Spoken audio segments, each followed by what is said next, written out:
Good morning everyone and welcome to Adult Select Committee 25th of July. We have a meeting or an open session in Lanashen later on today, so hopefully members can get out there and have a chat and we can find out what's going on with Julie in the adult side of it. Right, agenda item number 1, appoint a vice chair. Do I have any nominations?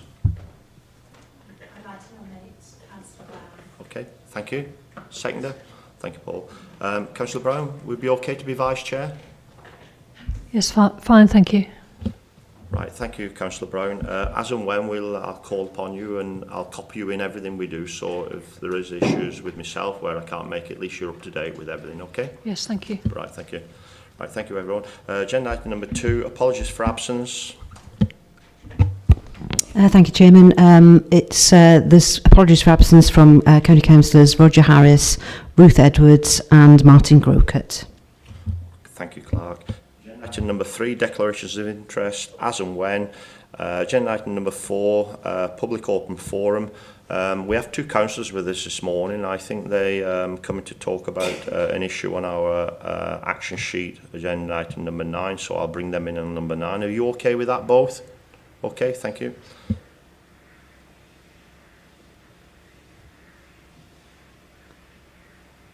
Agenda item number 5, to confirm the minutes of the previous meeting. Everybody got their minutes there. Is everybody happy with their minutes? Okay, I'll go through page by page. Page 1, page 2, page 3, page 4, page 5. You can see there's some actions from the minutes there which are on our list. Page 6, page 7, page 8, 9, 10, 11 and page 12. Any items there that you just like to point out that you're not happy with? I've just got one item there, just like confirmation of the affordable housing allocation, where we say we deliver a certain amount and then properties are then sold off. Does that still stay on our figure, or is that removed from the figure? Can we just check with Shirley with that, please? Okay, thank you. Anything else on there? No? Can I have an accurate and true record, please? Anybody? You wasn't there? Councillor Brown, seconder? Okay, can I move them minutes of true and accurate record? Thank you. Right, good morning both. Agenda item number 6, performance report. Can you just introduce yourselves, please? Richard Jones of the Policy and Performance Team. Sean Schofield, Data Analyst, Policy and Performance Team. Okay, just want to take us through the report, please, and then any questions we can. This is a new report. I don't think I've seen one of these before, have I? In this format. So part of it, yeah, part of it. In this format, yeah. Part of it is that's right. A new format. Yeah. Any previous adults. That's right. Yeah. Right. Thank you. Carry on, Richard. Okay, thank you. Good morning, everyone. So I want to take the opportunity today is to, as well as introduce the report, is to give you some background and training around our performance framework. I know some of you may have already received this. This is the 4th committee we've come to, so apologies to those who've received it, but you can see if I keep the messages the same as we go through. And as a team, we usually bring 2 types of reports at the committee. One is performance report, which is on the agenda today, and that's generally a performance report against some of our strategic plans and policies. And the second report we bring is around our strategic risk assessment process. And when we bring that forward to committee in the next few months, we'll go through in more detail around that risk assessment process and how we put it together. So today I want to talk about the performance framework, which is basically how we plan and manage our performance right from an individual through to the vision of the council. As we go through, Chair, I'll introduce the information in Appendix 1, 2 and 3, and also then hand over to Sian, who'll go through in a bit more detail Appendix 3, the Adult Social Services performance report on the agenda. And also just to highlight, as part of our reports, usually have the head of service and also the cabinet member attend the meetings, as we're doing a bit of a training session today with you.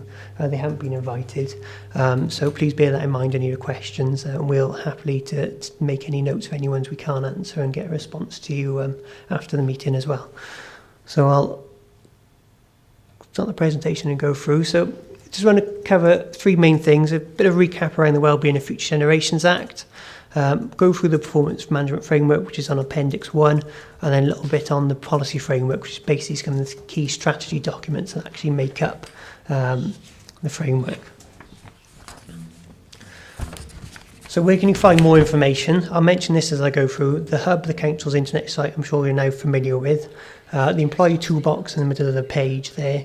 The Finance and Performance Management tab is where you can find more information about performance on an ongoing basis. So on there you'll find things like the Council service plans, which each service puts together each year, further information on regulatory reports from Wales Audit Office, information on our risk assessment process, and further guidance around performance, and also the Future Generations Act as well. So a useful tool for you to keep up to date with performance between meetings. So the Future Generations Act, fundamental legislation that requires us to carry out sustainable development to ensure we meet the needs of the present, as well as not compromising the future, not compromising current generations to meet their own needs. The Act defines sustainable development as the process of improving the economic, social, environmental and cultural well-being of Wales by taking action in accordance with the Sustainable Development Principle aimed at achieving the well-being goals. In all we do, we have to look at how we can maximise our contribution to those 7 goals, which you can see on screen there. And if you want any further information on that, I can circulate it after the meeting.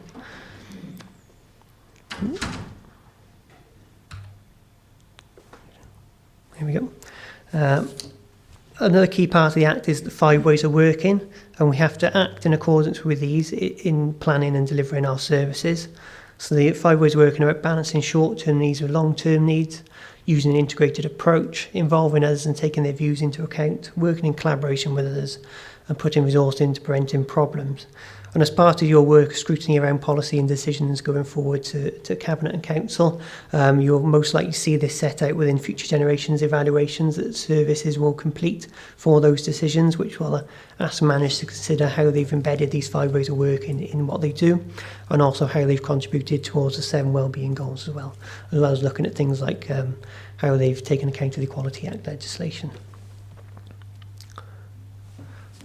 So why do we need to do things differently?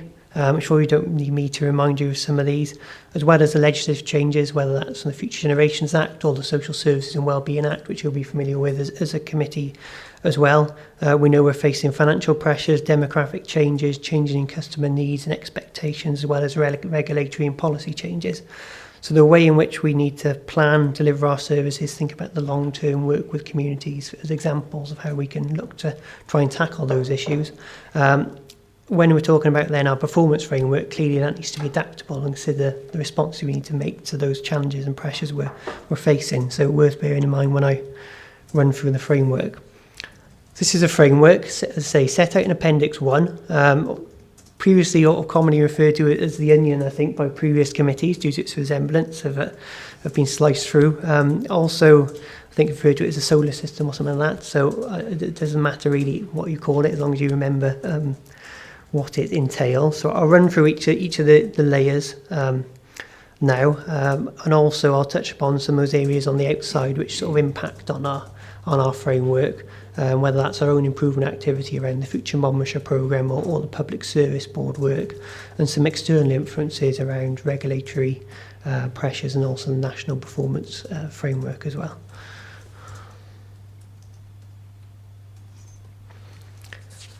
So first of all, building sustainable and resilient communities. We want to enable building sustainable resilient communities that support the wellbeing of current and future generations. That's the purpose of the council. Previous members will recognise that as a previous purpose of the council, and it still stands relevant today in terms of how we focus on improving the economic, social, environmental and cultural wellbeing of Monmouthshire. So that's the purpose. Moving on then to the Public Service Board's wellbeing objectives. The Wellbeing of Future Generation Act puts a duty on specific public bodies to act jointly via public service boards to improve the economic, social, environmental and cultural well-being of their area. And the principal way of doing this is by setting a well-being plan and also objectives within that plan. In Monmouthshire, there are 4 statutory members of the Public Service Board, which are the Local Authority, Local Health Board, the Fire and Rescue Authority and also Natural Resources Wales. And other organisations are also invited, including Gwent Police, Monmouthshire Housing, Men in Homes, and the voluntary sector represented through Gwent Social and voluntary organisations as well. So obviously we're a partner of the PSB and we'll be contributing to setting of those objectives. One of the key steps the PSB has already undertaken is by signing off its wellbeing assessment in March. And that wellbeing assessment looked at analysing the state of wellbeing in 4 key areas under the Act.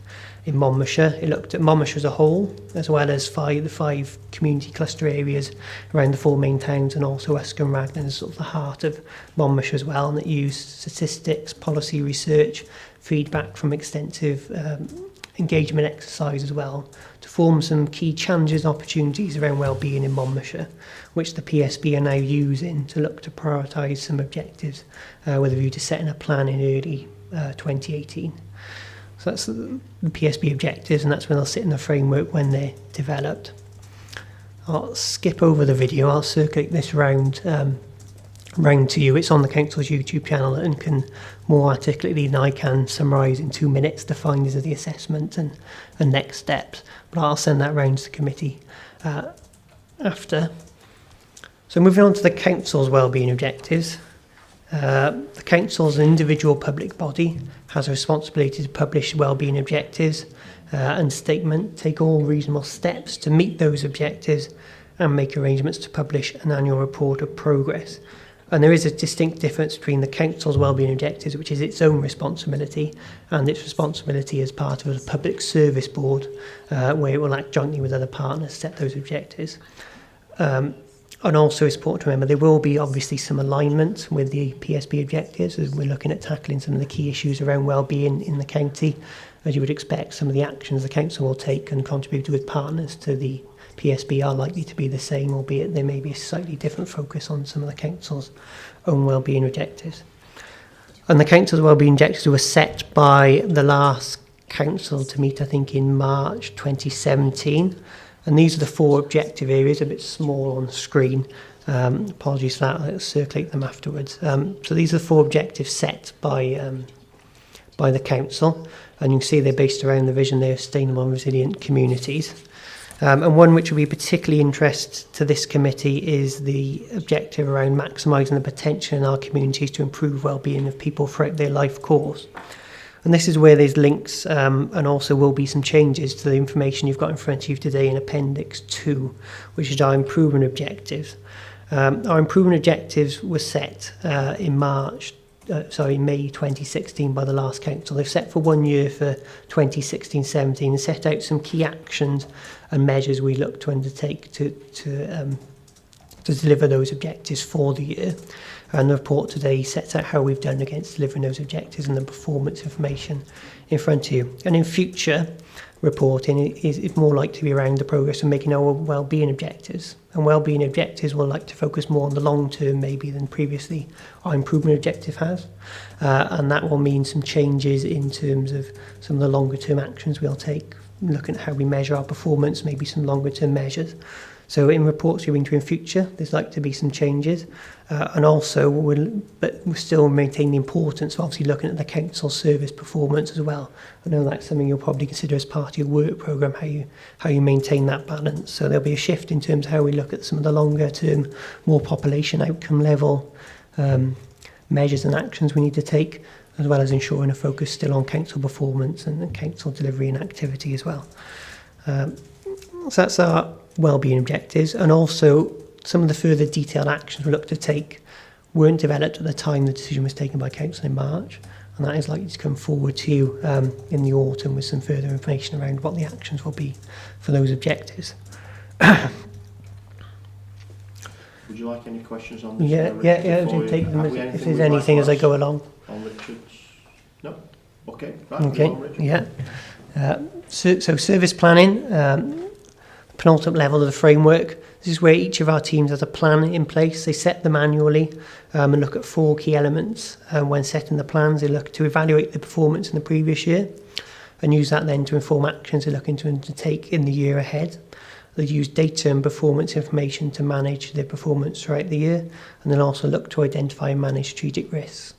And these are available on the Council's intranet, the Hub. They're updated quarterly by services, so it's a good opportunity for you to track Council performance throughout the year and look in between meetings at things that may be of interest to you in terms of the service performance. So finally, on the framework, employee aims and objectives, finally but also fundamentally as well.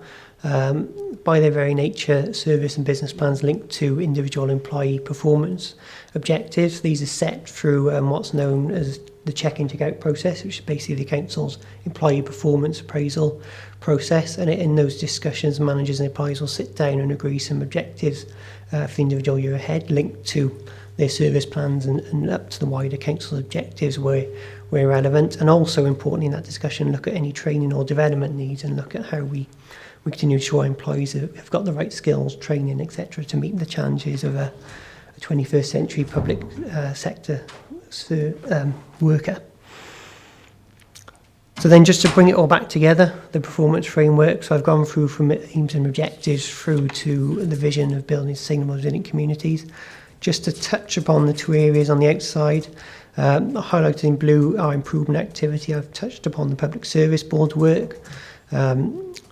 Future Monmouthshire there, I'm sure many of you are aware of from the induction programme, the 2 strands of work in the Future Monmouthshire looking at how we remain relevant and viable in the long term while meeting our shorter term challenges as well, and clearly that will have an impact on how we plan our services. And then the 2 external influences there, national policy framework clearly impact the way we plan our performance, whether that's Future Generations Act, whether that's Social Service and Wellbeing Act, or a range of other policy and legislations are required of our services.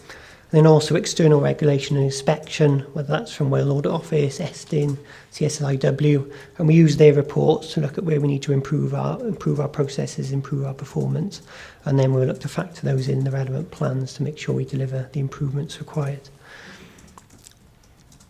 So that wraps up the performance framework. Very briefly wanted to touch on the policy framework, which really contains the strategies and documents that will come forward to you. The policy framework will contain a lot of the plans I've already gone through, so I go through it in the layers. The wellbeing plan I've already mentioned, set by the Public Service Board. The wellbeing objectives and statements is the Council's own wellbeing objectives.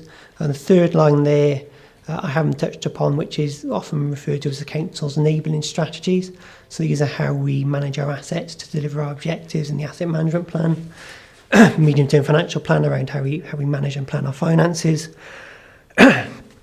people strategy, iCounty is around our IT and digital, both within the Council and also in the county, and local development plan around our land use planning. So I've touched upon risk assessment, our chief officer level plans that are produced, and then down to service plans, employee aims and objectives. So finally, just to touch upon is around the performance measurement. Clearly important to the whole framework, how we measure and manage our performance, understand how well we're performing, and look at areas we need to improve, look at what demands on our services and how we best manage that demand. And performance measures are embedded throughout the framework. And you will see in terms of Appendix 3 some further details around some of those frameworks today. Sian will go through the Adults Social Services Framework under the Social Services and Wellbeing Act, and you'll also see a couple of measures on there relating to bus pass holders in the county and the average time taken to deliver disabled facilities grants. And those measures are from what's called National Performance Indicators, which is benchmarking undertaken by the Data Unit Wales. And there's a set of around, I think, 30 indicators in there across a wide range of services. And we've reported some of those to the other committees already. And we'll have benchmarking information published in September, which will look at how we perform relative to the other 22 councils in Wales. And we're bringing all that but before you in what's called our Stage 2 Improvement Plan, which will come to Council in September, which is basically our annual report of performance in 2016-17. So it contains a wide range of information, including the improvement objectives, which you've got in front of you today. So I'll hand over, I'm happy taking questions on the framework. I was going to hand over to Sian in terms of going through the adult social services performance as well. So be guided by you, Chair. Any questions of Richard? No? Sian, are you our point of contact then? Members come to you then on performance for social adult care? Yes. Yep, okay. So Sian Schofield, that's the lady you need to contact if you've got issues. And you'll be coming to us on a regular basis whenever, bringing reports to us. Okay, thanks Sian. Do you want to take us through that? Thank you. So moving on to Appendix 3 then, which is the Adult Social Services Performance Framework.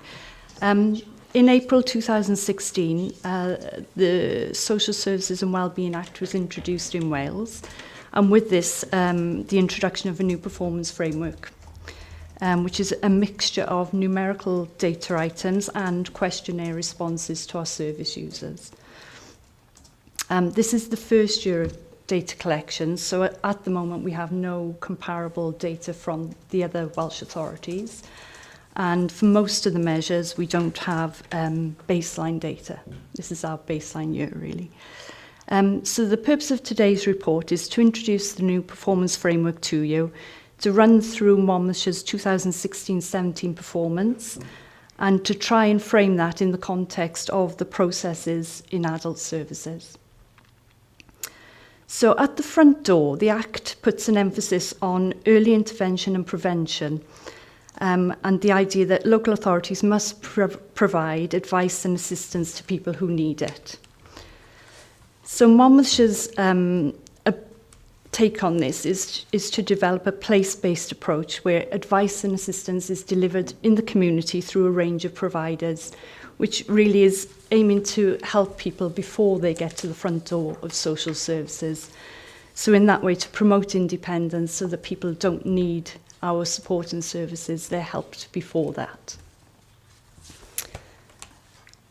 However, of those that did reach the front door of social services and required advice or assistance, over 3/4 did not contact the service again for 6 months, which is our first performance measure. And a similar percentage of service users and carers both felt that they had the right information and advice when they needed it. So moving on to adults who do require care and support from social services. Reablement is an intensive short-term intervention which aims to restore people to independence.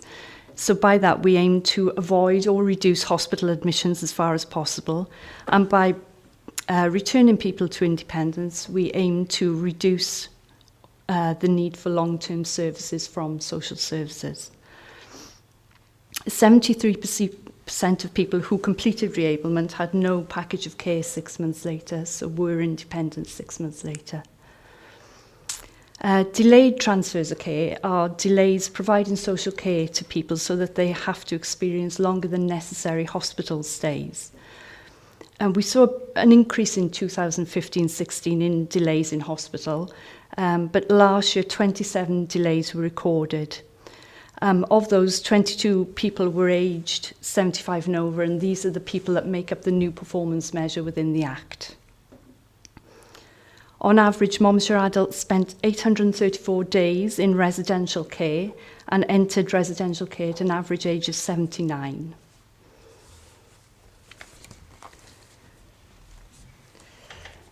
The Act emphasises as well co-produced care and the idea that the service user's voice should be have a strong voice in the decisions that affect them. And from our questionnaires, we know that 75% of service users and 86% of carers felt they were actively involved in decisions about their care and support. May I ask Sian on the questionnaire side, Yes. how many were sent out? We have the response rate is on page... Because percentages and response, it may be if you send 200 out and you get a response of 20%, Yeah. but you've got 1,000 out there, Yeah. it skews the figures, doesn't it? Yeah, so for adults, we had 420 responses, which was a 25% response rate. Okay. For carers, we had a lower pool of carers to send questionnaires out to, so we had 44 responses, which was a 79% response rate. And did the officers feel that was okay to take things forward, yeah, with the carers, yeah? Must Yes, have done, yeah. What were you looking for? Were you happy with that response, yeah? I think that response rate was good. The carers team went to great efforts to ring individual carers if they hadn't returned the paper questionnaire. It was slightly difficult in that we had a small pool of carers to survey in the first place. All right, thank you. The questionnaire responses did reveal a disparity between service users and carers, which you can see in chart 5. Carers particularly felt less able to do the things that were important to them and also felt less a part of their community. So moving on to safeguarding adults. If an adult is deemed at risk, an inquiry phase should screen and evaluate the report that we receive. And 89% of our adult protection inquiries were completed within the expected 7 days. From questionnaires, we know 76% of adults felt safe, and a lot of adults were commenting the things they didn't feel safe about were a fear of falling if they left their house alone and things like that. So that kind of brings me to the conclusion, really. The full list of measures is on page 18, and the full list of questionnaire responses on page 19. So I don't know if there are any questions. Councillor. Can I ask you a question that's really not covered by this, but it's relevant? When people have to say, you know, I can think of somebody in my ward who has been caring for her husband, and he's got to go into a residential care home. And it seemed to me that she was very confused, and that she hadn't really thought about it before it happened, and she was worried about her home, whether she was going to lose her home, how much of her savings were going to have to be used up, and all those sort of financial things, and what would happen if her husband died and that type of thing. How's that dealt with by social services? How is that communicated to somebody like that when somebody goes into a residential home? I'm probably not the best person to answer this question, but I know our carers, we have a team of carers support workers, and they they work very closely with carers on patch areas across Monmouthshire. So I'm sure they would be able to point people in terms of the correct information on areas like that. And possibly a social worker as well would be involved in the case. If not, then I would suggest that's where the advice and assistance part of the service could come into play by ringing into any of the front doors of social services, where there's a mix of professionals. So there'll be social workers, there'll be district nurses, and the idea is the correct person is there to answer that question as quickly as possible. I think sometimes people feel vulnerable out there because they don't know where to turn, do they? Because it's a first time experience, and say I think guidance really is important, and perhaps teams out there could do things a little bit different, who knows. Individual cases are all different. Richard, you wanted to comment on something there? Sian's given an explanation there, just to say really that if you wanted a more full explanation from the service in terms of what they provide, then we're happy to take that question back and give you a fuller response. If that, yeah. Any more questions? Yes, Councillor. How many carers do you think are actually in the authority?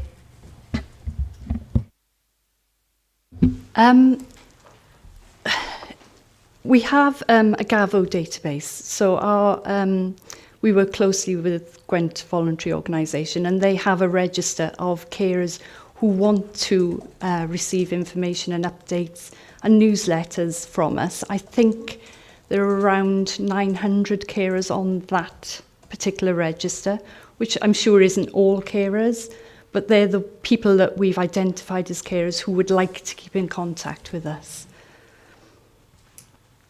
You want to come back in, Councillor Dimmock? Yeah. So just I want to clarify this. So 44 carers in the authority completed our questionnaire. Yes, when Welsh Government asked us to send questionnaires out to carers, we asked that particular question, should we send to the 900 carers that we're aware of?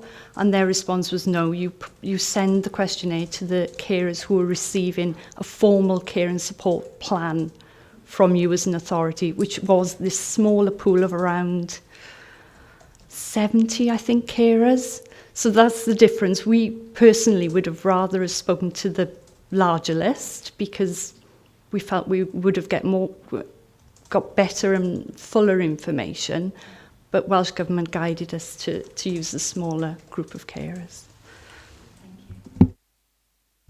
Okay, Councillor Brown.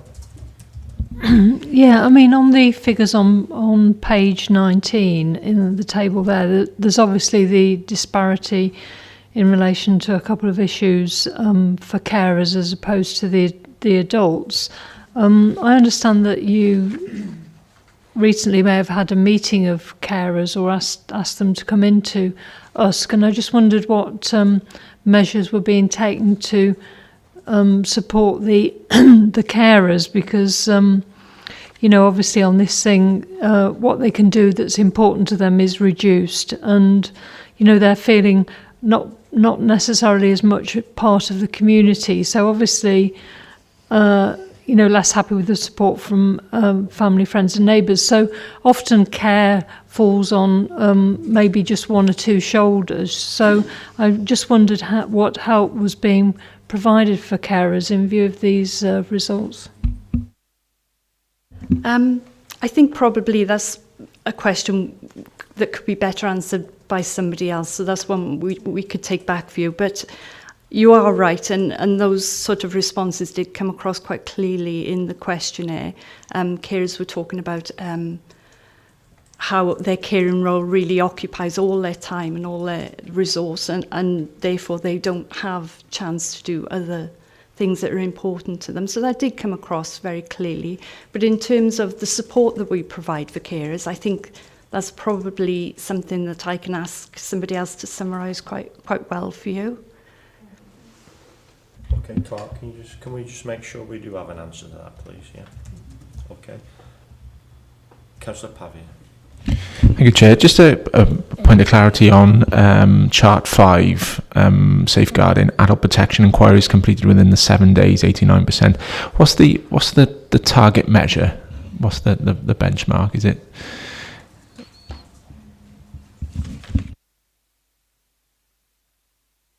So our target for that one, we did set a target for this one at 90% for the year ahead. We didn't set one for last year because it was the first year that adult protection had this particular indicator and the inquiry phase within 7 days. So for the year ahead, we've set a target at 90. Yeah. Okay. Any more questions? No. Councillor Brown. Yes, just going back to the same table on page 19, obviously there's a answer from adults. If you live in a residential care home, it was my choice to live in a residential care home, and 52%, said that was the case. So, I mean, obviously going into a care home, it may be a question of, getting to a point of necessity, but I was just wondering, how much care at home packages have been fully explored before you actually get to that situation. I mean, I assume they have been, but it would be useful to get a response on that. I agree. I think that's one we will take back. I'm fairly sure that all sort of community-based packages of care are sort of explored first, but like you say, at some point it becomes a necessity. But I can't provide that answer for you, but I will take that back and get a fuller response for you. Okay. Any more questions? No? Right. Can I just ask a question out of social care in numbers 2017? We employ 331 full-time staff. Mm-hmm. What do we employ as, let's say, agency staff and people who aren't employed with us but deliver our services in adult social care? That's a good question, because a lot of our home care will be delivered through through other agencies. So I don't have that that information at the moment. But if it's something that would be useful, I can try and find that out. Yeah, there are other agencies as well. I didn't know this, but we employ somebody to come and assess people for blue badges and things like that. Who actually, there are all sorts out there.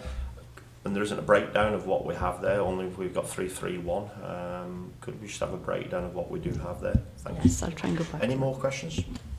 Councillor Brown. Looking again at that chart, it says the average age of people entering residential care is 79. Now, I would have thought it would have been my own sort of gut feeling it would have been a little bit older than that. And I just wondered how that compared to other local authorities in Wales in terms of their average age, and looking at sort of issues as to if ours is any different from theirs. Thank you. I agree with you. I thought it would be older. I think because we are looking at adults at all ages, so younger adults will pull the average age down. So maybe younger adults with disabilities who've gone into residential care earlier in life, that lowers the average. As yet, we don't have comparators across Wales, but they should be released in the autumn, so we should have more information then. Councillor Brown. I mean, the answer you've given leads obviously to the question of sort of what's the age breakdown and the reason for actually going in care, because it sounds as if what you're saying is that there are some younger adults who go into care for various possibly learning or disability difficulties, and that might skew the figures in terms of going into care as a result of the ailments of old age. So it would be useful to know what the breakdown of that was, because obviously if you've got a global figure, you tend to think of that in terms of the people going into residential care because of age-related matters, whereas in reality it may be that the age profile is higher if you discount the younger groups. So I think it'd be useful to know that. Thank you. Councillor Brown, so what we're saying is we'd like to have a better comparison on that data, yeah. I think so, just so that we don't get a misleading position, because as I say, looking at that age, it does look a bit, it looks younger. I would have thought it would be more people in their sort of late 80s rather than people in their late 70s. Thank you. There's another one for you. Perhaps I can bring a breakdown next time to show the younger, older adult split, so you can see that more clearly. Yeah, lovely, thank you. Could I request numbers and percentages, please? Thank you. Any more questions? No?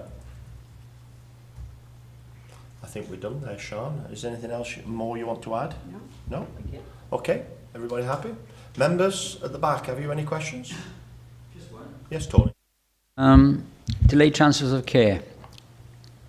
You've got the Monmouthshire figures there, but this is a matter which Community Health Council discussed on numerous occasions. But Monmouthshire figures are inflated by the fact that some of the delayed detoxes, you call them, may be out of this county, and have inflated the figures within the county because of it. Have any comment on that?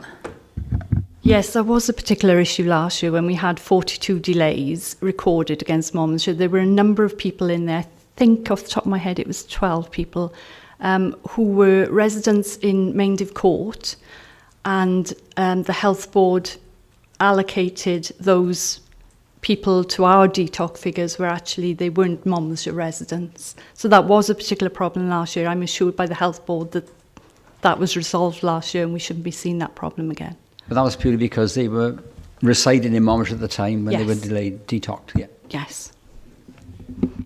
Does that mean they had 2 votes? Councillor Smith. Yes, Chairman. Not a question, only a comment that I've picked up on numbers of occasions.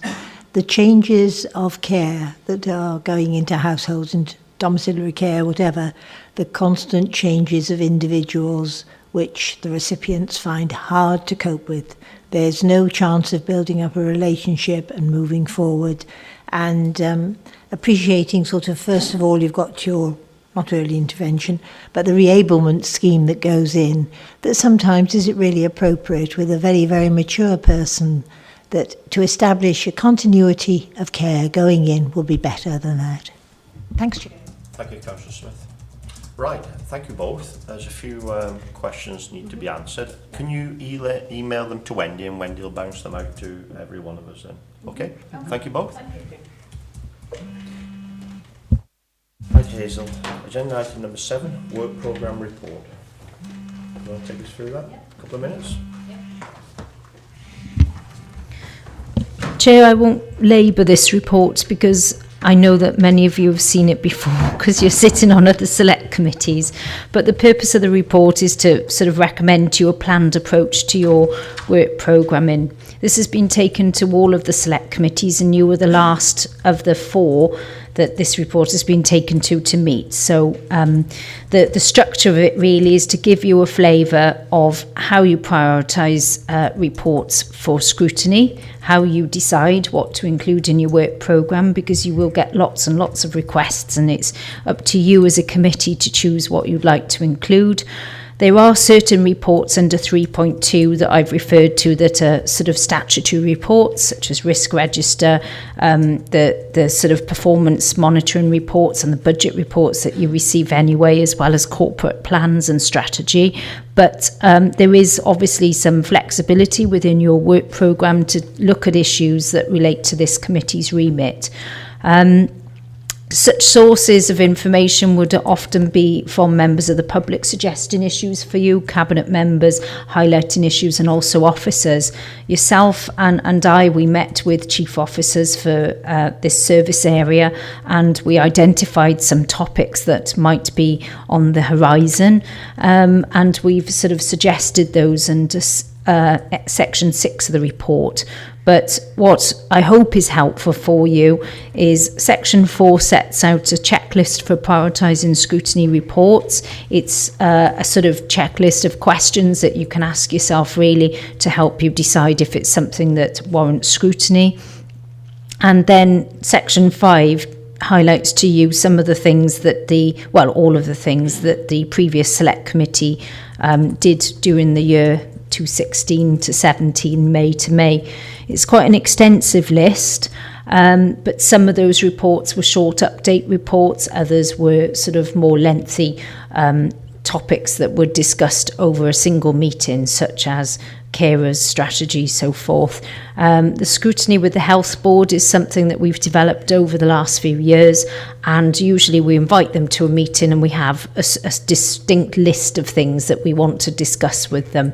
At the time, they're usually bringing one of their sort of regional reports on performance to us, which also sparks some questions, but you might want to think about things that you'd like to take forward with the health board. It's a very good relationship that we've developed with them to be able to have a very honest discussion on different things, such as stroke services, transfers of care, the progress on the new hospital, etc.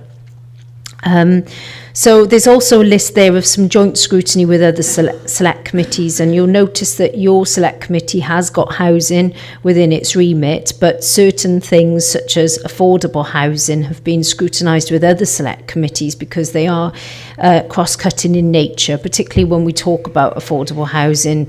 The Economy Select tend to be discussing the SIL and the Section 106 aspects. Strong Communities always had an interest because it wrote a review on the affordable housing policy several years ago, and your committee has got responsibility for preventing homelessness. So that is something that I would suggest to you. You'd want to undertake joint scrutiny with the other selects and do so in conjunction with some scrutiny of the LDP.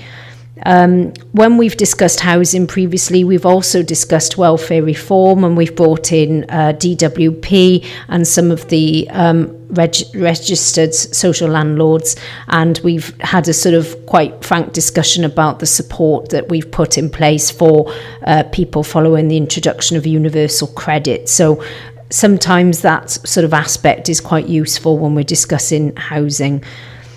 So under section 6 are some suggestions for your future select committee work programme. As I've said, it's up to this committee to decide what it would like to scrutinise. You don't need to include everything onto your work programme.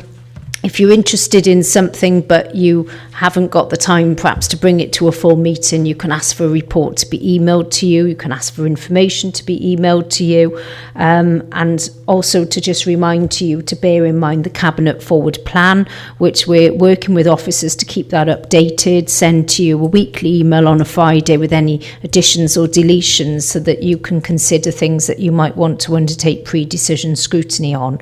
We're getting much better at the work programming now and highlighting things that we might want to bring to you for pre-decision scrutiny. So there's suggestions there for this committee under section 6.2, but also some suggestions for joint scrutiny. Some of those with Children and Young People Select Committee because they are relating to the Social Services and Wellbeing Act and our responsibilities around that, rather than duplicate by bringing two select committees separately. Those are suggestions that officers have said could be perhaps dealt with by a joint meeting of the two committees. So I'll pass back to you, Chair, and you can discuss with members. Okay.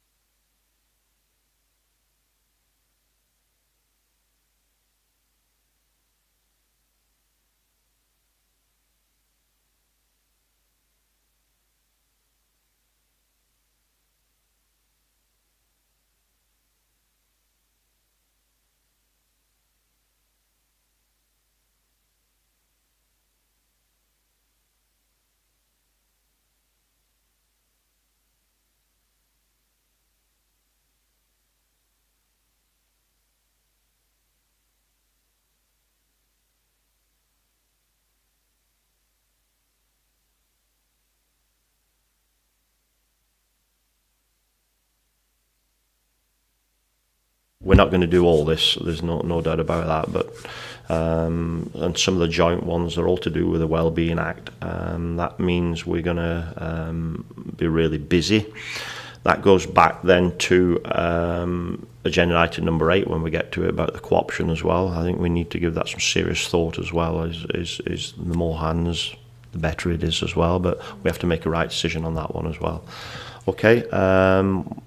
What do you want to do with this, Hazel? Because I've had a suggestion, Chair, for September's select, and I mean, you don't have to agree everything today on this list. I can put it in the work programme as a sort of list of items, and then you can bring forward things as you like. But housing, they've suggested they'd like to come and talk to you in September because they've got some urgent reports that have some financial implications, particularly the one there around the homelessness accommodation report and the future private leasing, the removal of the accommodation management fee. Those two reports have got some big sort of financial implications, and the officer has asked if he can discuss those with you. I have suggested to the officer that whilst there are several reports there on housing, some of the issues might want to be discussed in the context of affordable housing at a future sort of special meeting of selects, but certainly some of those on that list suggested September reports that are going to go through for cabinet decision, and I think they would like to bring them to you first. So if you're agreeable, then we can schedule at least your September meeting so that your plan for the next sort of month or so is sort of fixed.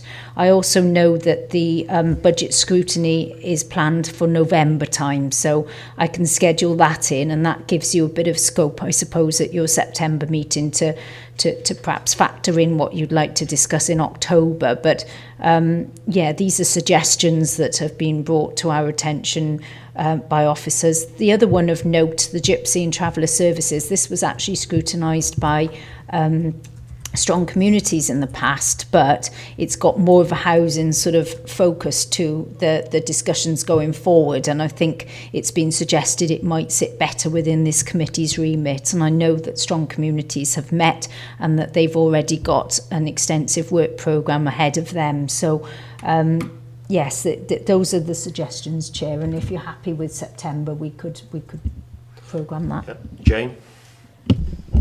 Yes, I mean, I agree that housing is really got to be a priority. And I'm wondering, I know that one of the other select committees is looking at the impact of the Severn Bridge tolls being removed. I'm wondering if anybody's looking at how that's going to affect private rents and the cost of property going up. Are we looking at that? Is that something that we can look at here? Because I think that's going to have a great impact on the community. That would be one that we would want to discuss jointly. Economy and Development would like to lead on the impact of the Severn toll reduction, but we are thinking that a lot of these topics are going to be cross-cutting, because when we talk about the LDP, we're going to be talking about housing, the affordable housing aspect, and again, that's got an impact on house prices. So yes, that's something that I think you would want all selects to discuss rather than perhaps just one committee. But I think in terms of this committee's remit, it has responsibilities particularly around homelessness and some of these reports there, the prevention strategy which would come forward next year, the homeless accommodation report and the cold weather homeless policy. Those are ready to bring to you in September, and also the future, the private leasing with the financial implications. Those are quite specific to this committee's remit, whereas the ones that you're referring to is a much bigger issue that I think all the selects will want to discuss. Okay, somebody else had their hand up. Councillor Brown, yeah.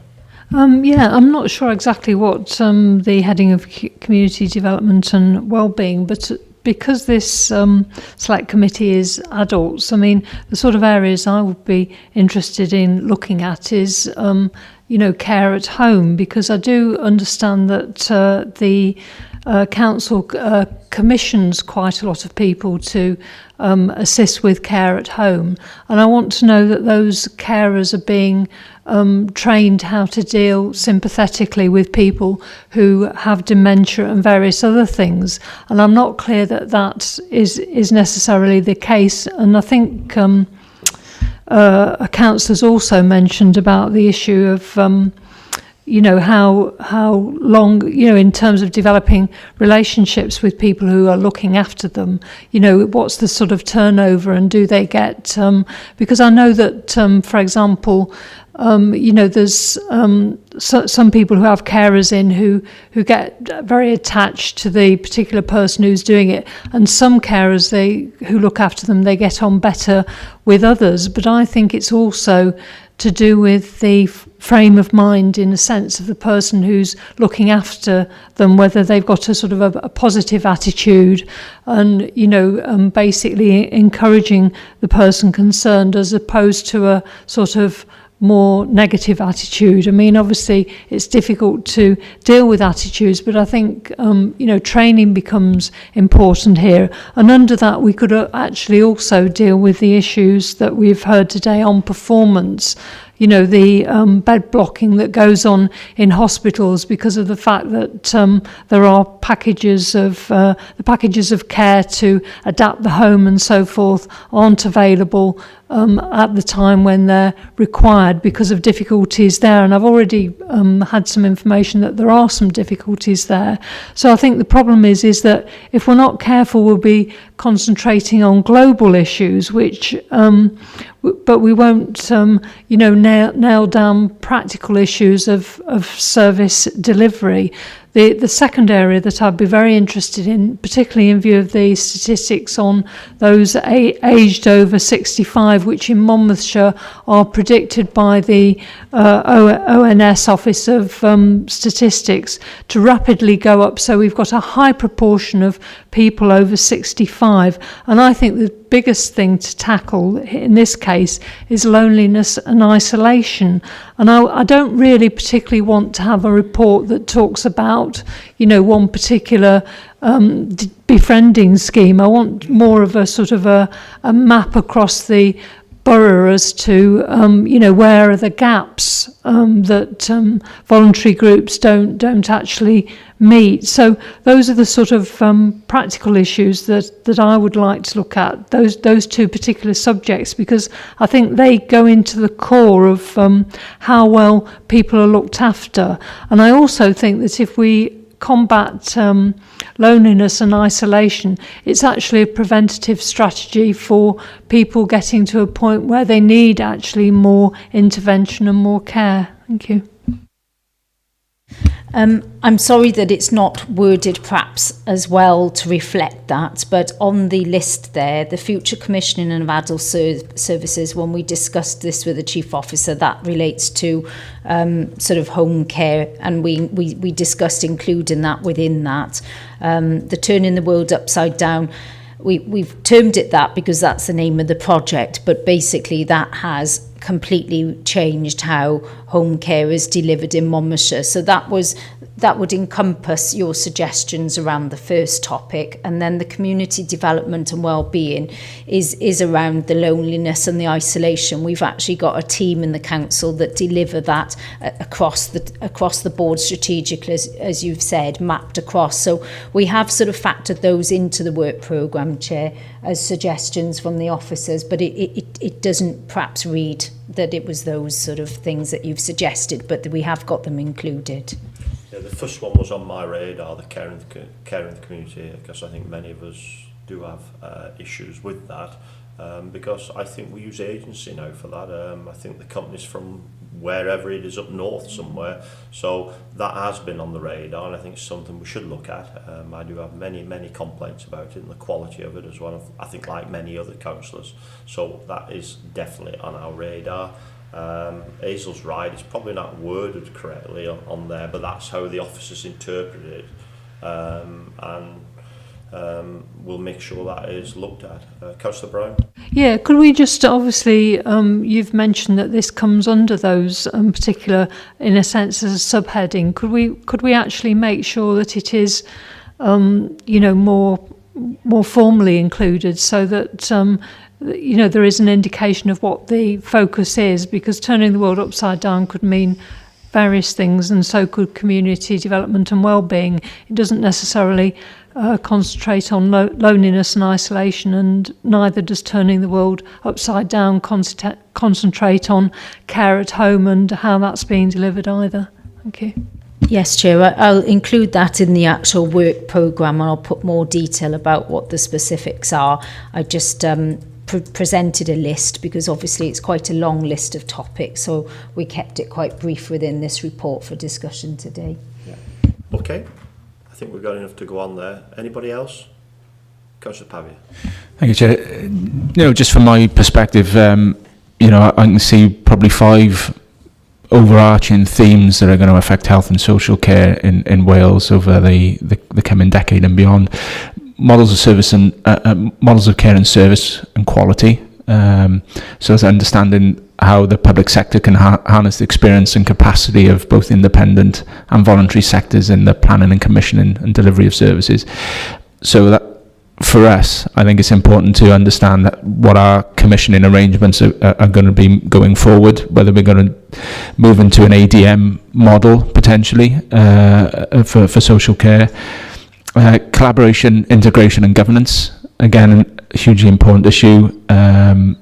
Understanding how the collaboration and integration agenda that Welsh Government are pushing and how we're going to deliver that with the NHS. So I think it's important we have a session with our local health board, which is a really important issue, and understanding what the governance arrangements are going to look like going forward as well. In terms of delivering that collaboration under the new legislation, where we've got quite a strong in local government, a strong emphasis on governance, probably stronger than the NHS, and how we're going to deliver that in a collaboration agenda. Workforce, I think, is hugely important. Again, understanding the capacity and demands and needs within the county. Obviously, resources and productivity. How to balance the resources of health and social care to properly manage demand, and obviously delivering real change and how that's going to be delivered, whether it's going to be national, regional and local, and how we work with partners to deliver that. So those are the themes I see. I think there's a number of elements already picked out in the workforce.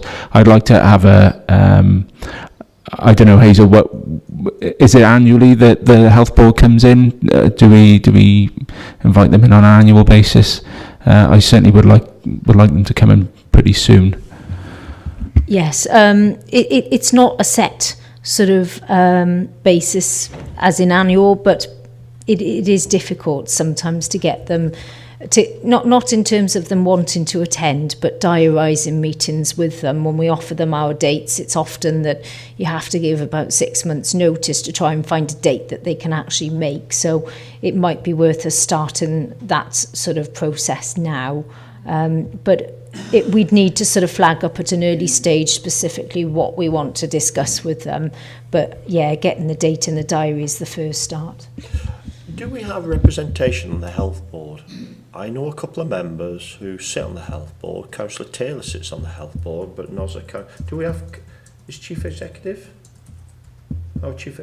Have we nobody who is appointed from the council on the health board? I think,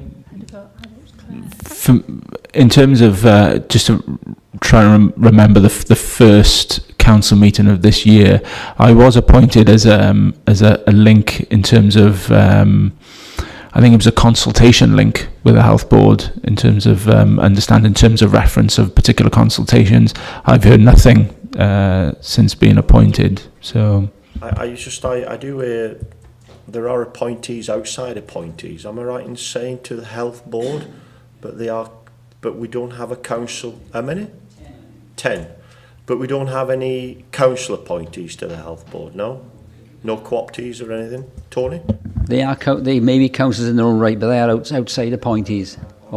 Yeah. Because I notice on here then there's the new Llanvectre Hospital and things like that, and actually it is interesting, but I hear so many rumours about what's going to happen to citizens of Monmouthshire going down there, and maternity units going to close and all these things. And like Hazel, they are quite hard to pin down to get to come to meetings, aren't they? Once you've got them, you're right, but it's trying to pin them down, I think, and before we know it, we're going to be after Christmas, aren't we, Hazel? I think we've built up a good relationship with them over the last few years to try and get them to sort of engage with the select committee. They're obviously aware that they need to be more accountable within their sort of service areas, and they'd come into all the select committees across Gwent to try and sort of bring performance reports and so on. But I think in terms of co-options, Chair, and sort of there are conflicts of interest as well, which would need to be looked at. But I think that's the reason why there are strict arrangements around who is represented where. But yeah, if we want to get them in, we need to start inviting them now with a hope of getting them in perhaps in the new year, because it just does take a lot of time. The scrutiny of the Act, the committee set up, actually that will scrutinise the health board. Our chief exec's the lead on the board, isn't he, on the scrutiny side? We are the scrutiny, yeah. But the chief exec represents us, doesn't he? Well, the health board members from this council are Claire Marchant and Francis Taylor. So those are your members on the health board. We don't have a statutory duty to scrutinise the health board, but we do have a duty to scrutinise services to people in Monmouthshire. So it's tenuous, but they come to scrutiny knowing that obviously we've got concern about services delivered by anybody to people in Monmouthshire. So we haven't had issues with getting them to scrutiny. What I'm saying is it just takes some time because they're usually sending very senior people, and it's just a matter of a diary issue. So Councillor Taylor and Marchant are our representatives from the council? Yeah. Okay, Tony? Francis Taylor is an independent community member. She's not a Monmouthshire County Council representative. As far as she is on the executive, but she is an independent community member. She blah blah blah. She's not there. Okay, we'll have a look at that, Tony. She's on the health board website listed as Councillor Eason says, an independent community member of the Aneurin Bevan University Health Board, appointed 2014. Okay. Right, Councillor Pavia. So what you're saying is we need to probably get hold of the health board to set something up. But when we're going to look at that then? Is everybody happy with that? Yeah? After Christmas? To discuss what? To discuss Specifically. we're going to request. Do you need that? Do you need those issues now, Chair? Not really. No. If you email I mean, them through, I think we're going to ask them. Yeah. Make a full session of it, but we need to actually. They will request that. Yeah. No, Why do you want us that's to fine. come? Yeah. And I think it'd be important that we do mail them exactly what we want them to come to us for, because they will request, well, why do you need us?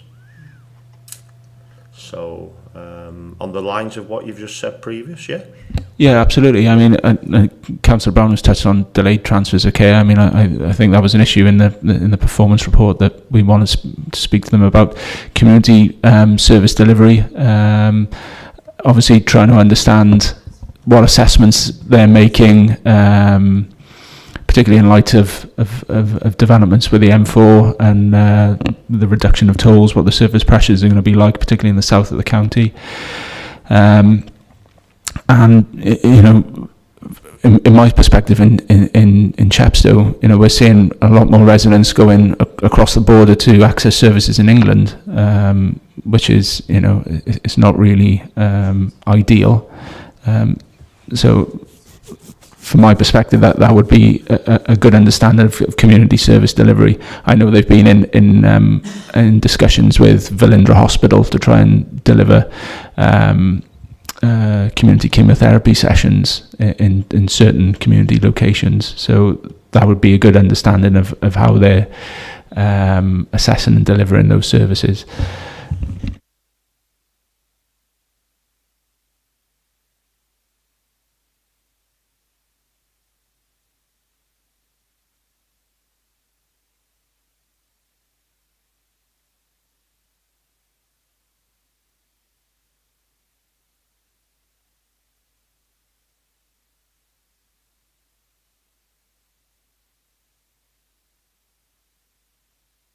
Búrnau means live well, and it's basically an initiative that they set up following sort of discussion with this committee. It's to sort of try and encourage people to plan for the future and to have discussions around their future. So what preparation for wills, what their future wishes would be, but to have discussions at a much earlier stage of life. So the launch of that sort of project, we were quite heavily involved in that, and the previous chair led a speech on that, and we were the first authority to work with the health board on trying to roll out that initiative. So those are things that we've invited them to talk to us about in the past. The reason we have to be quite specific in terms of what we're going to discuss with them is that when they attend, they tend to bring clinical directors and very senior people. The chair, the chief exec comes, and she likes to bring the people who will be able to answer your questions. So if we were talking about a range of subjects like we did there, we probably picked 2 or 3 of those, had a discussion on it, and they produced a report on other things that we might have asked for. But they will line up people to attend very specifically against what we want to talk to them about on the day. So we would need to have quite a clear framework for discussion, rather than let's just get them in and talk to them about lots of things. We'd have to nail that down, I think. Okay. Ever think about that? Councillor Brown? Yeah, I mean, obviously I was thinking about things along the lines of, because this committee is to do with adults and, you know, the increasing ageing population within Monmouthshire that's predicted to go quite significantly higher. There's going to be a lot of demand for hospital facilities and GP surgeries, you know, as well as the 7 tolls going. And I don't think at the moment in my particular area there is a problem in terms of the fact that you can get an urgent appointment in some surgeries on the same day, but in one of the surgeries it's 4 to 6 weeks to wait for an appointment, you know, and I don't know how that compares to other areas, but also the geographical spread of hospitals is such that it means that the elderly and we're going to have obviously quite a proportion of elderly in the population, are actually going to have to travel quite a long way to get to these hospital facilities. And the geographical spread of them among the health board doesn't seem to be geared into adapting for this, because obviously as you become elderly and disabled, it's going to be more difficult for you to travel a long way to get treatment. And I don't think these issues have been fully addressed. So, I mean, some of those have obviously come up before, but it's really the health facilities that are available in Monmouthshire compared to other counties that the health board deals with. The geographical spread of hospital facilities and what's available, the waiting lists there, and also the fact that in some areas the waiting lists for GPs for non-urgent appointments is getting very high. And I think this has to be addressed, because not only are we possibly going to get increasing housing pressures in terms of the tolls going down, but also the fact that we've got these other issues, that the services at the moment aren't actually coping with the current population. So how are they going to be in the future when our population becomes more elderly and the demand for services are greater? I mean, there's lots of implications in terms of how they get to see somebody, how they actually can have facilities to go to these hospitals, extra demands on ambulance services, etc., if there isn't a proper geographical spread of hospital facilities and treatment available across the health board area. Because I've been to some hospitals which in other areas seem to be virtually pretty empty when you go in, and in other areas there seems to be higher waiting lists. So I think that's the sort of area that we want to look at, particularly for the benefit of the residents of Monmouthshire. Could I suggest that the previous work carried out is emailed to you, and you can have a look at that, of what the answers were when the questions have been asked out of hours GP service? It's been asked. When was it? Can we remember? Off the top of my head, no, Chair, but we've had several sort of scrutinies with the Health Board. So if it's helpful to you, I'll send through the reports that they brought to us and the minutes of that, and we can have a discussion at a future time about what we'd like to talk to the Health Board about. We haven't got to decide that today.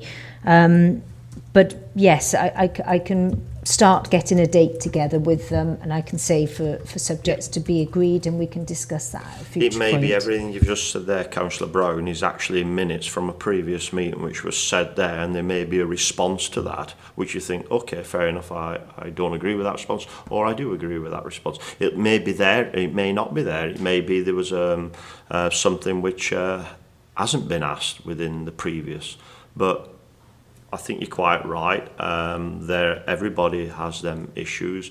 We've got the new LDP we'll be looking at for the next 10 years. We've got school issues. All these things are revolving round an ageing and an increasing population.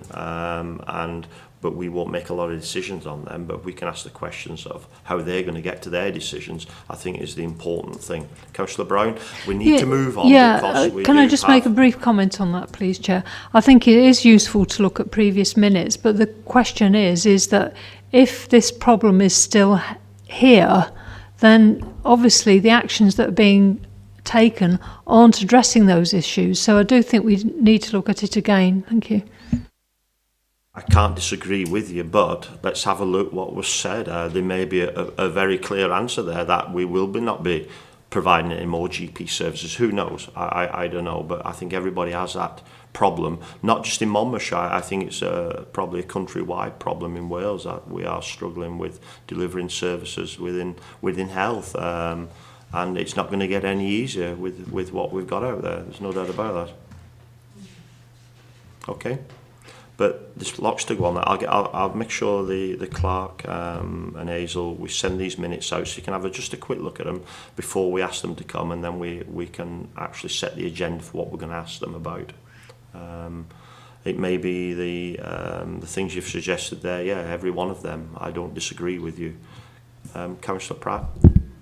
Chair, I would appreciate that as well, because one of the biggest inequalities I feel is that in England you get a choice about where you go to your GP, whereas in Wales there's no choice at all. I don't know whether that's covered in the report, but I'd like to receive that report too, so I can have a look at it.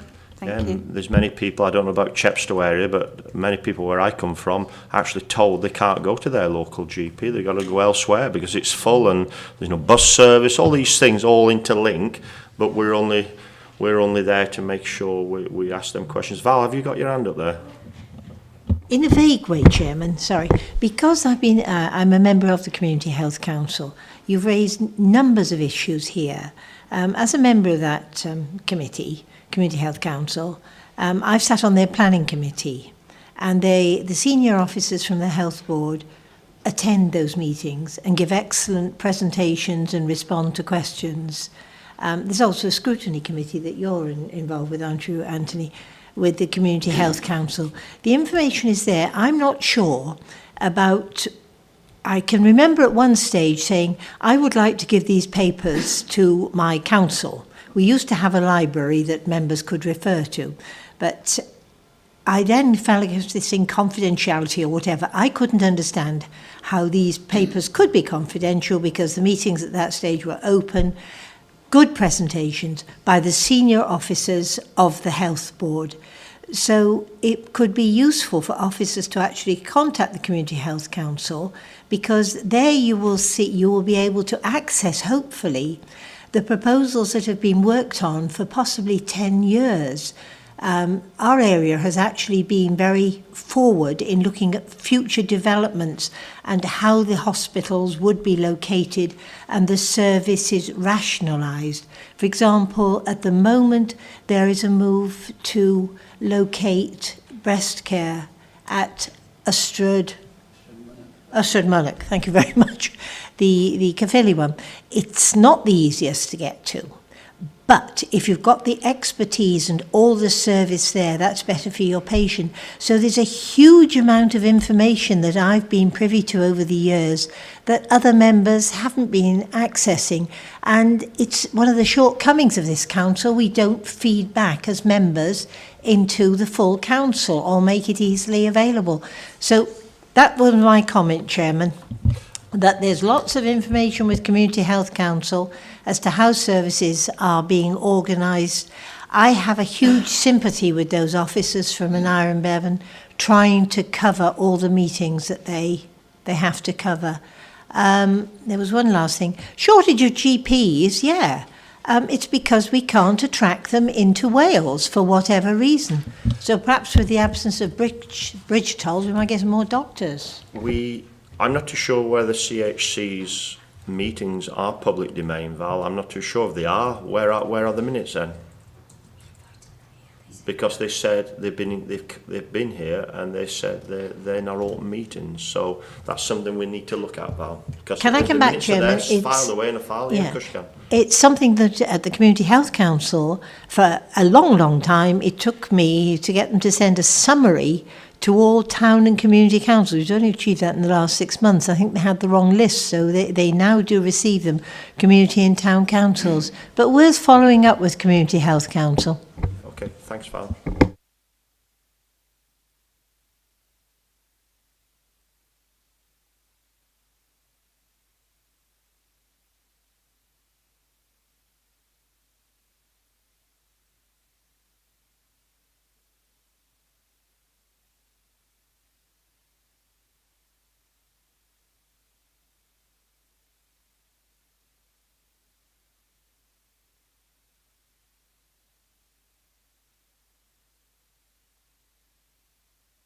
Would officers follow that up, please, Chairman, for this member? Yeah, we can do, Contact the Community Health Hazel? Council. Yeah, we can certainly check that, but the very last meeting of Adult Select, which was the one held just before the election, they came to this meeting, we invited the CHC along, and they told us categorically that their meetings are closed meetings and they do not publish their minutes. So the committee gave them quite a hard time on that, and I was at this meeting and I remember it quite distinctly. So we will check that, but that was the position in March, Chair, so unless that's changed, I'm not sure. We will check. Okay, we'll have a double check on that one. Okay, we're going to have to go on there. Right, number 8, co-option onto Adult Select Committee. We've had a good discussion on that. Let's give it some thought. It's not something I don't feel we're going to jump into right now. Am I correct in saying that? Yeah? Okay. We'll come back to you, Hazel, in the next meeting. Okay. Right. Agenda item number 9 is the action arising from the previous meeting. Straightforward, just the action list. There'll be one from today's meeting also. The one on there which I've allowed Hazel, co-option onto Adult Select Committee, is that? If you want to defer it, you can consider it next time. I think I just said that we will have a think about that and we'll come back to you, okay. 9 is the action sheet. Let me just blow up a bit. As you can see on there, social housing grant, revenue and capital monitoring, adult committee work programme, and we've got Community Health Council to be invited when the health board is scrutinised next. Tony, you've asked to come to today's meeting with the Val. You've got concerns of the Health Council. Can you just give us a brief summary of what your feelings and your thoughts are, and then we can have a look at this. You did suggest perhaps we would have a joint select to look at this and then perhaps take it to full council for a full debate. Tony? Yeah, thank you, Chair. A white paper was issued on June the 8th called Services Fit for the Future. It's a wide-ranging white paper, but more particularly it referred to the CHC, Community Health Council across Wales. There are 7 CHCs. In some areas they're not as effective as they are in others, and the Welsh Government felt that really and truly they should be abolished. That's the way I read the report. But the CHC movement itself, they support the Welsh Government's intention to strengthen the patient's voice. This is what we're talking about, the patient's voice, not the Community Health Council. It's the patient's voice we're concerned about. And the CHCs are concerned, however, that the proposals for replacing CHCs do not provide an effective independent voice for patients and are in fact a step back from what is in place now. There's intention to strengthen the HIW health, what is it called, health in HIW inspection, that's internal inspections. Health Inspectors Wales, that's right. And they are an internal body, and the views that Community Health Council members have picked up is that patients are prepared to speak to independent people like the Community Health Council, but they're not really happy talking to the internal body, and this also applies, so we gather, with some of the staff. So we believe that the essential elements of any new model for patient empowerment in Wales must be independent, must have statutory rights, must be integrated, must be service-wide, must be people-focused, must be representative, must be transparent, and must have a national body to coordinate and set standards.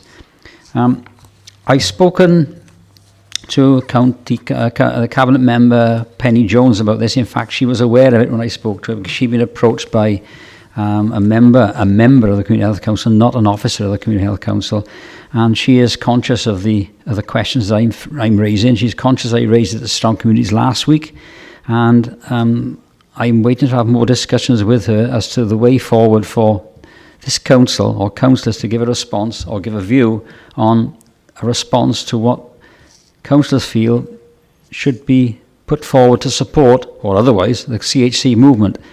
The view is that at the moment the CHC covers hospitals and doctor surgeries. It should really cover the wider spectrum of ageing population, which we've talked about this morning.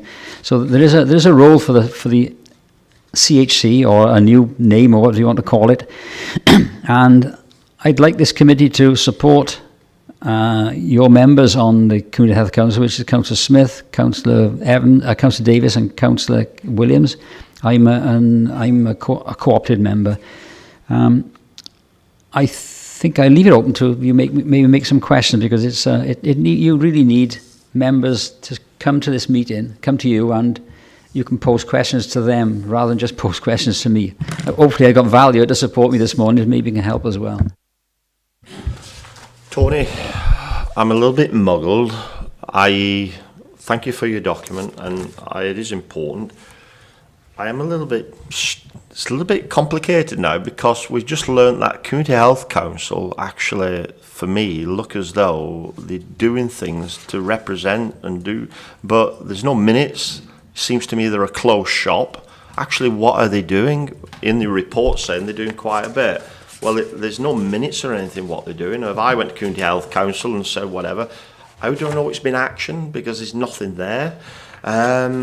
You're looking for a wider debate on this, Tony, yeah, and Val? Yeah, you want a wider debate on it? Can I come, if Yeah, I may, of course you Chairman? can, yeah. One thing that is very important, the Community Health Council provide a good advocacy service. Basically, my first understanding those years ago was of picking up patients' complaints and dealing with them, issues for patients, literally a patient's voice. This council needs to seriously consider this white paper, because it is very, very important that there is an independent way for members of the public to have their issues and concerns dealt with. I find very interesting about the last paragraph in the white paper is a question, just a paragraph. Well, perhaps there should be a complete rethink, and I support this, that there should be a rethink as to way services are organised, that there should be common standards for both the social services and the health authorities. At the moment, they don't have the same standards, so how can you say that's the right service we're giving or whatever? Common standards, and included within that should also be the Community Health Council, so that you've got three bodies working together, but there is the individual representation with the Community Health Council. But the common standards should be there for health and social services. You shouldn't have two bodies with different standards looking at the same sort of issues. So I'm not making a very good case, but certainly this council wants to look hard and consider seriously for the residents of Monmouthshire the implications of this white paper and make proper representations. So we have 3 from the council sit on the Community Health Council board. Yeah? Jane? Members on what? You have a board that is a Wales-wide board, and then you have 7 individual community health councils, and as Tony has said, some are more effective than Jane? others. I'm very grateful to the councillors that have attended from the CHC today, and this is obviously a very important issue. And reading this paper that has been provided, it says here that the CHC movement supports the Welsh Government intention to strengthen the patient's voice. It seems to me that it's not strengthening the voice at all. It's, in fact, weakening the patient's voice. And I would like to know, as a new member, how, service users who use health facilities, if they've got a complaint or an issue, how they actually report that and how they make a complaint if they're not going to be able to do it through this mechanism. What are the other mechanisms for, having your voice heard? Because we've got a situation where we've got the Welsh Government, this is the only part of the country, of the UK, where spending on health is actually being reduced. And I think that's a great worry. And it's a worry to me that they're cutting back on these services because, they can't afford them. Councillor Brown? Yeah, I think, I don't know, obviously this is only in relation to specific hospital care, but in England, if you've got a problem and a patient is in hospital, there's what's called PALS, which is a patient's advisory service. Now, I don't know whether that operates in Wales or not. But that's they're often quite effective in dealing with issues, like, for example, if you've had an operation cancelled or for any other particular reasons, and that they do have a good reputation. Now, I don't know whether a similar sort of service exists here. I mean, obviously, their limitation is they tend to be hospital based and deal with practical issues in relation to the hospital, as opposed to a more wider remit. But I'd be interested to know whether or not there's similar sort of facilities here. Both. Any answer to that? No, I don't think we have we? I've not heard of that organisation, Chairman, but the Community Health Council, they do have some leaflets around that patients pick up, but it is a low profile. It's low profile. Okay. Timescales, you said September. Yes, Chair. It needs to be a response by the 28th or 29th of September.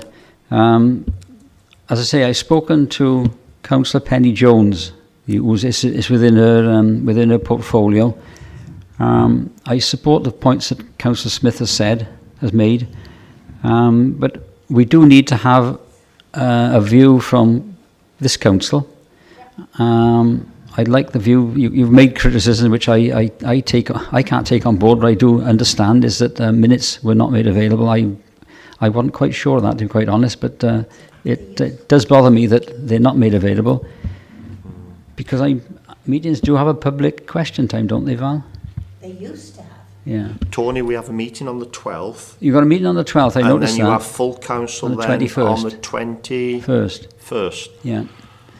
Could I take this to Councillor Penny Jones to start with, through Hazel and yourself and Councillor Pratt, which I raised it originally, and see what we can move forward on during the period of August? We're not going to do anything in August, obviously. Could I suggest perhaps an email went out to every member for response? Make it very clear that you've been to both selects. The time scale is very short here, and it is very short. You don't have very long here. Would it be within the interest then to raise the profile of this with every member, raise the profile with the council, and you'll have to do that by emails, or the way of doing it, and then agenda it with Penny, ask her to put a question or put a motion to council on the 20-something of September. I think that is going to be the easiest way of doing it, and you'll have a full and frank debate on a response from the council then on what we do, and I think that would be the easiest way of doing this, Tony. What's your thoughts on that? I think that is a possible way. Petition perhaps off all CC members who you sit on within your committees as well, just them kinds of things, and ask them to even come to council and put their representations forward within the council meeting. There's an open section there for them. Do it that way, Tony. That might be a way of publicising in that respect and getting a similar response. I've already met the Assembly member for Newport East and the member of Parliament for Newport East. On August the 10th, I'll be meeting together with Community Health Council members, the Assembly member for Monmouthshire, Nick Ramsey.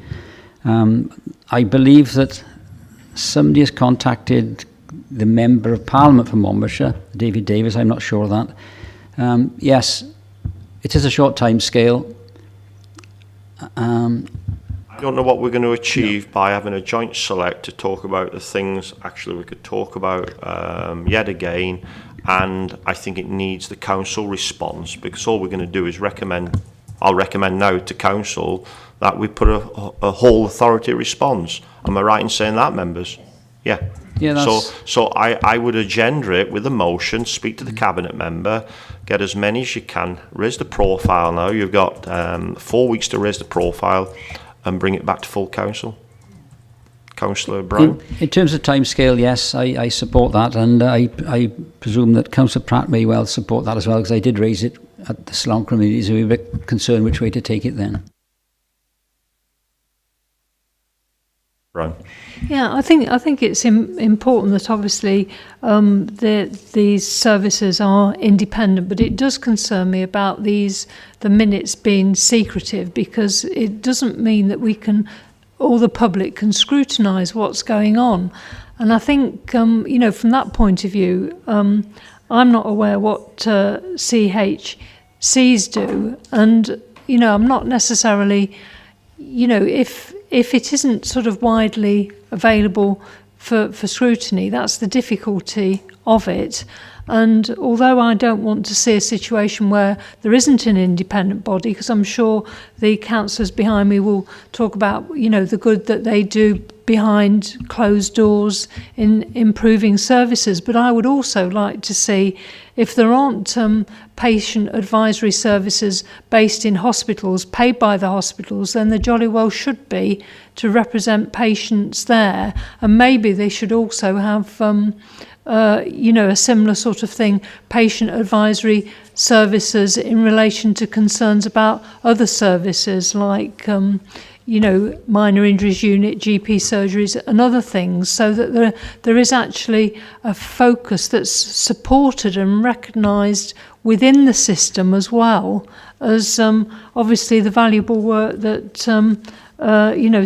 CHSC does, because I'm sure they do, but this problem of why aren't the minutes available to everyone to look at is obviously a concern and an issue here, really. Because if, for example, a patient's got a particular problem, then who do they actually go to?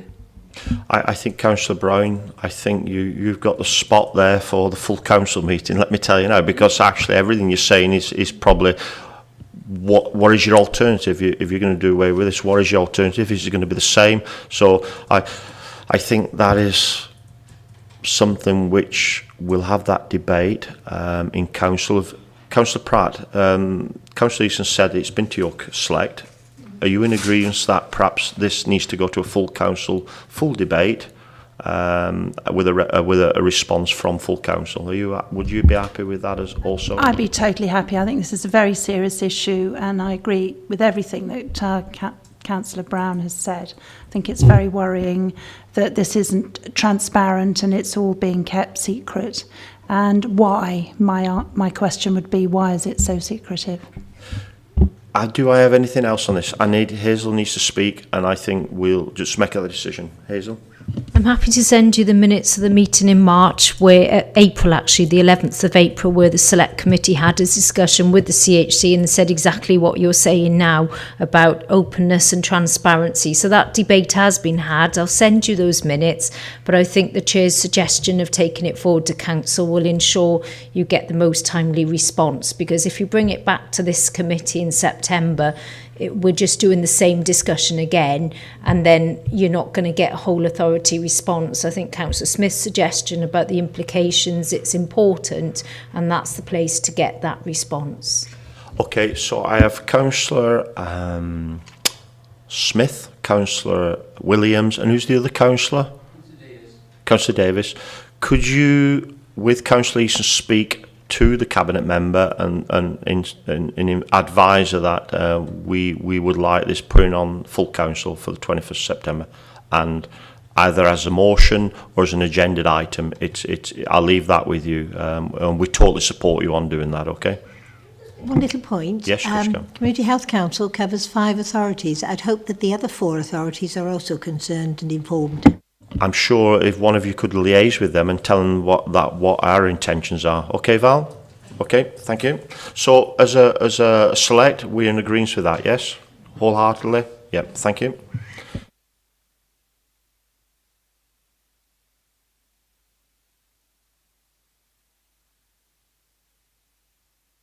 Adult Select Committee Forward Work Programme. I think we discussed that previous in our debate on the work programme report. Council and Cabinet work plan, forward plan. I think we've had discussions on that every Friday, hopefully.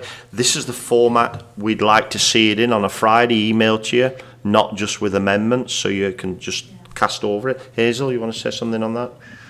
The only thing that I'm aware of, Chair, is a recent report that will be discussed at Cabinet.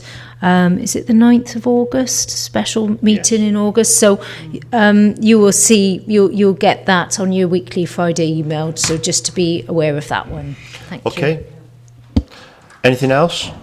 No? Okay, I'll close the meeting and look forward to trailing you over to Lannishen. Lannishen? Lannishen.